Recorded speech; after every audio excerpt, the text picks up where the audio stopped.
देश की लोक सभा का सैशन एक बार फिर तो शुरू हो चुका है ते इस दे विच वक्खो वक्खरी पार्टियों के वल्लों वक्खो वक्खरे मुद्दे उठाए जा रहे हैं। इस दे विच अज अमरिंदर सिंह राजा वड़िंग जो कि लुधियाना तो मैंबर पार्लीमेंट ने उन्हां दे वल्लों किसानां नाल जुड़िया मुद्दा शैलर मालकां नाल जुड़िया मुद्दा चुकिया गया। इस विच राजा वड़िंग दा की कुछ कहना है तुसीं खुद ही सुन लवो। धन्यवाद अध्यक्ष महोदय। मैं आपका ध्यान पंजाब की एग्रीकल्चर बेस्ड जो राइस इंडस्ट्री है उसकी तरफ दिलाना चाहता हूं।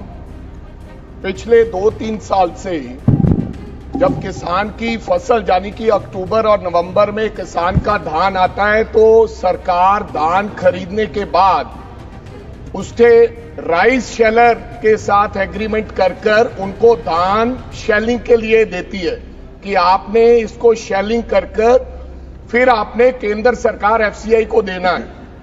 तो पिछले 3 साल से क्या हो रहा है, जानबूझ के किसान और एग्रीकल्चर बेस्ड इंडस्ट्री को बंद करने के लिए, क्योंकि अगर वो इंडस्ट्री बंद हो जाएगी तो किसान का धान हमें नहीं उठाना पड़ेगा, उनको परेशान किया जा रहा है। हो क्या रहा है कि मार्च में जो हमारे राइस शेलर्स हैं जो शेलिंग करते हैं वो फ्री हो जाते हैं, शेलिंग करके सरकार को चावल वापस दे देते हैं।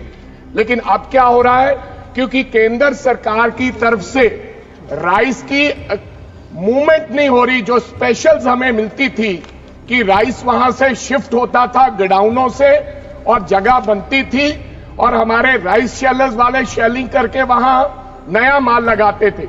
अब वो 6-6 महीने 7-7 महीने डिले है, यानी कि नवंबर दिसंबर में आएगा। गर्मी का मौसम है, गर्मी के मौसम में उनको ब्रोकन ज्यादा हो जाता है, धान सूख जाता है और इसकी वजह से हमारी इंडस्ट्री है वो बंद हो रही है। पिछले साल में कम से कम 400-500 राइस शेलर्स हमारे बंद हो गए हैं।